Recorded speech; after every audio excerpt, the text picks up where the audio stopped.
Hi, welcome into Sound Sense. I'm the Mike in michaelbearvoice.com. If you've been following the progress of this modest recording studio build, you'll know that I've been mulling over how exactly I was going to approach the building of this sash pocket that would sit in front of the two windows that I put in some time ago. In this room, I knew only that I wanted to provide another layer of glass to provide even better acoustic isolation from the noisy world outside. I did figure out that the only practical way was to have them slide into the wall when I wasn't needing them closed for recording. I did consider briefly simply building two window sashes that would be on hinges, but I discarded that for two reasons. One is I knew they would never really be able to open fully flat against the wall because of the sloped ceiling. And they would always be jutting out into the room and providing ample opportunity to make contact with various body parts, and you can easily imagine what those parts might have been. The second thing is that I knew that I wanted to hang my guitars to either side of the window. And I mean, let's face it, that would have looked really, really dumb. So I determined that the only thing I could really do practically was to have them disappear into the wall as a pocket door would, and so that's what I proceeded to do. My first step was to build a frame out of 2x3 which would form the structure, and I built it as wide as I could, given the limitations of the sloped ceiling to either side.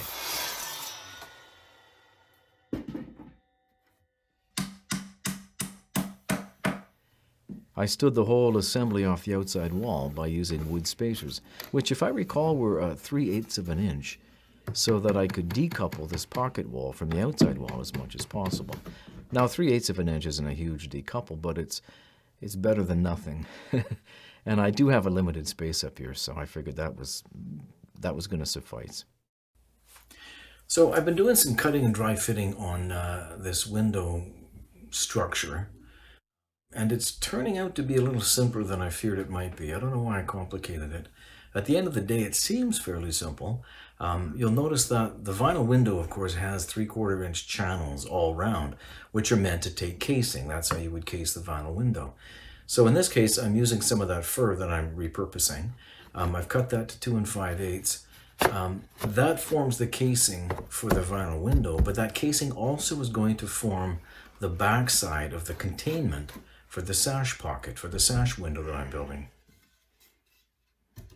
Once I figured out what that width needed to be, I built the frame using my 16-gauge brad nailer, and I pressed the whole shebang into the trim casing channel, having first applied a bed of silicone in the channel. So I have, of course, a sill that will run the whole length, which is, I think, roughly 48 inches. Now I might have to brace that up. I might have to pop that up with some shims. I've also taken some of that plastic stuff that I had showed you earlier, which is meant to move furniture, and I've ripped it on my table saw to just a shade over what I need, which is 1.5 inches. The sashes are going to be, the windows are going to be 1.5 inches in width, so I've allowed just a little sniff over that. I'm using just a chunk of 2x3 to show you the window. It's exactly 1.5 inches. It's the same width as the sash, so I'm kind of using that as a means of measuring and making sure things fit. And you can see that it's going to slide along that just nicely. So I've discovered something of a wrinkle in my design, and I have a decision to make, and I think it's an easy one.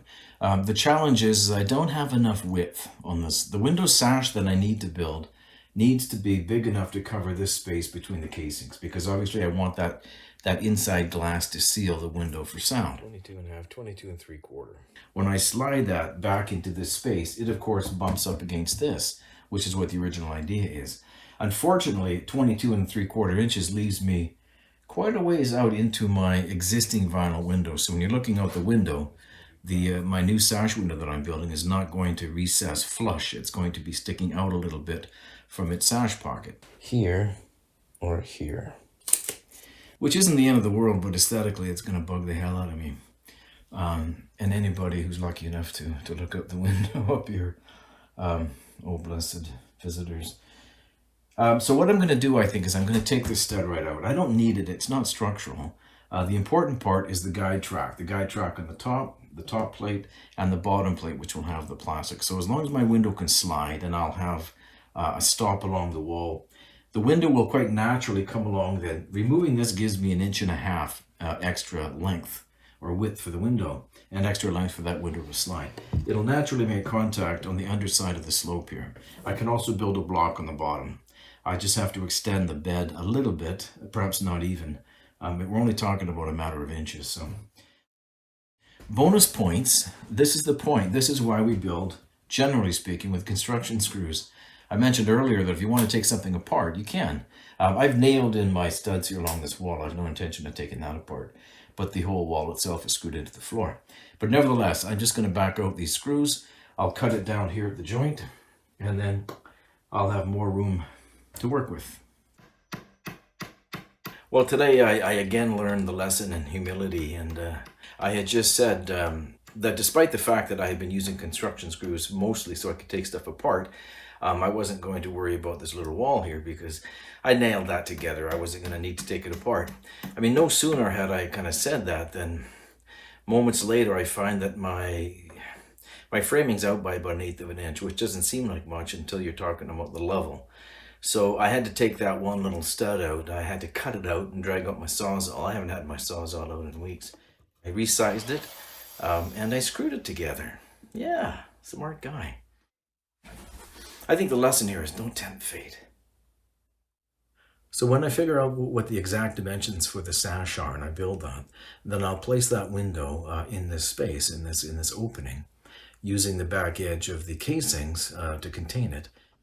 I just have to make sure too that on the sill that I have some guide rails on either side of it, 1/2 inch on either side of this 2.5 inch strip of this 2.5 inch sill, so that when the sash slides into the pocket, it's not rattling around on its track like an old dilapidated, coal train coming down the mountain. There she comes. This is going to simply ease the transit of my sashes. It means less wood on wood. I also added some brush weather stripping to the parts that would contact the sash as it slid along its track.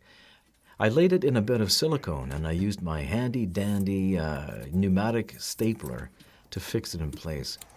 Man, I love that tool. It is a wondrously helpful tool. And by the way, this brush weather stripping is the kind of stuff you'll find in most vinyl windows, I think, off the shelf at Home Depot or Rona or wherever fine windows are sold. And it has that really crinkly sound. If ever you've shopped for, usually sweaters for some reason, but sweaters or any high-end garment, and you pick it up and you handle it, and it has that nice, rich, crinkly, Christmassy sound, it's the tissue paper that they put in there. I do believe that at some point somebody in a research lab hidden deep in the recesses of a mountain hideaway determined what exactly that paper should be, how to produce that particular sound at that particular frequency, to produce that particular ear candy, because that's what it is. It's ear candy. It's music to the ears of any well-heeled shopper, or a shopper with any kind of heels, frankly, who would handle that and think, this is luxury and comfort, That brush weather stripping for me in my window when I open and close it, it has a similar kind of sound. It produces a similar kind of emotion, except this one says, shh, Mike's recording. Next time on Sound Sense, we're going to go downstairs to my basement, to my crowded little shop, and we're going to build the 2 window sashes that you've magically seen appear already. That's next time on Sound Sense, building a home-based recording studio.